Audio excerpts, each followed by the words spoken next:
I mean, for it happened. They said I killed her, but the truth? The real killer was watching us the whole time, smiling from right next door. I still remember the sound of the sirens the night my life split into two halves, before and after. It was a quiet street in Willow Creek, the kind where people left their doors unlocked and waved at each other every morning. I had lived there for 3 years, teaching English at the local high school. Nothing exciting ever happened, until someone died. Her name was Clara Whitmore. She lived 2 houses down from mine, polite, reserved, the kind of woman who baked cookies and never forgot birthdays. The night she was murdered, I was the last person to see her alive, and that's why they thought I killed her. It started with a simple knock on my door. I opened it to find Clara standing there, clutching her cardigan tightly around herself. Her face looked pale, almost frightened. "Emma," she said, her voice trembling, "can I come in for a moment?" I stepped aside without hesitation. She walked in quickly, glancing over her shoulder like someone might be watching. I felt a chill crawl up my spine. "What's wrong?" I asked. She hesitated. Then she leaned closer and whispered, "I think someone is following me." I frowned. "Following you? Who?" "I don't know," she said, "but I've seen him twice this week. He stands across the street, just watching." I tried to calm her down, told her it was probably nothing, maybe a stranger passing through town, but she shook her head. "No, Emma, this feels wrong." She stayed for about 10 minutes, then she left, thanking me softly. That was the last time anyone saw Clara Whitmore alive. The next morning, police cars lined the street. Neighbors gathered in small groups, whispering. I walked outside, confused and uneasy. Then I heard it. "She's dead." The words hit me like a punch to the chest. Clara had been found in her living room, strangled. And suddenly, my quiet little street didn't feel safe anymore. Detective Harris arrived that afternoon. He was tall, sharp-eyed, and spoke in a calm, controlled voice, the kind of man who noticed everything. "Miss Emma Carter," he said, flipping through his notebook, "we were told you were the last person to see Clara alive." My heart skipped. "Yes," I said. "She came over last night, said she thought someone was following her."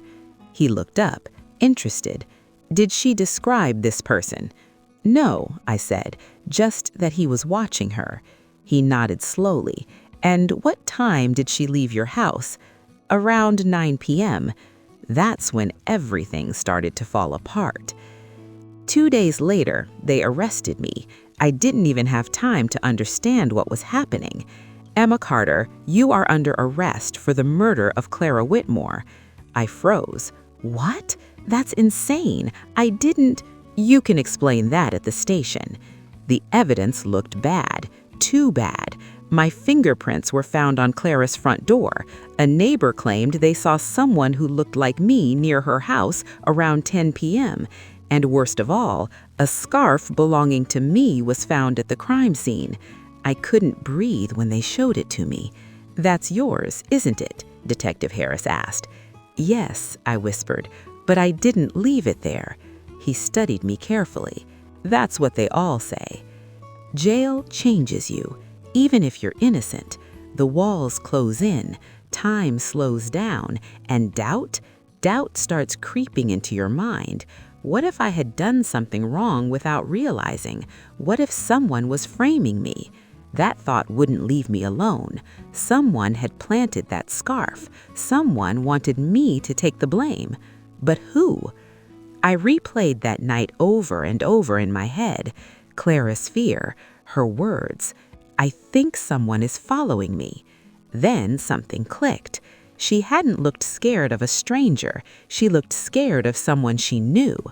I needed to prove my innocence, but from inside a jail cell, that wasn't easy. The only person willing to listen was Detective Harris.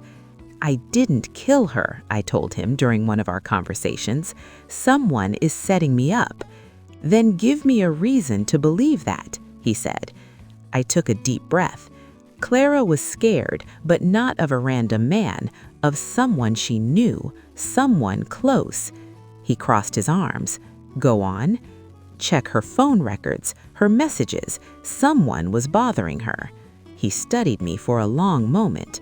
Then he nodded. 2 days later, he came back, and this time something had changed in his eyes. You were right about one thing, he said. My heart raced. They found messages on Clara's phone, deleted ones, threatening messages. From who? I asked. He hesitated. From her neighbor. My stomach dropped. Mark Benson. I blinked. Mark? The quiet, friendly man who lived right next door to Clara? The one who always smiled and waved? No, I whispered. That doesn't make sense. It does, Harris said. Mark had been obsessed with Clara, sending her messages, watching her house. My blood ran cold. He was the one following her. But something still didn't add up. Then why frame me? I asked. Harris looked at me. Because you were the perfect target. They brought Mark in for questioning. At first, he denied everything, but evidence doesn't lie. The messages, the surveillance footage, and finally, his fingerprints, not just on the door, but inside the house. He broke after 6 hours. I didn't mean to kill her, he said, his voice shaking. I just wanted her to listen to me. But Clara had fought back, and in his rage, he killed her. And Emma? Harris asked. Why frame her? Mark's expression twisted. Because Clara trusted Emma. I saw them talking, laughing. I hated that. He looked down. She was easier to blame. I was released the next day. No apology could erase what had happened. No words could fix the damage. But I was free, and Mark Benson was finally behind bars. I moved away from Willow Creek a week later. Some places don't feel the same after something like that. But one thing stayed with me. Evil doesn't always look dangerous. Sometimes it smiles at you. Sometimes it waves from across the street. And sometimes it lives right next door.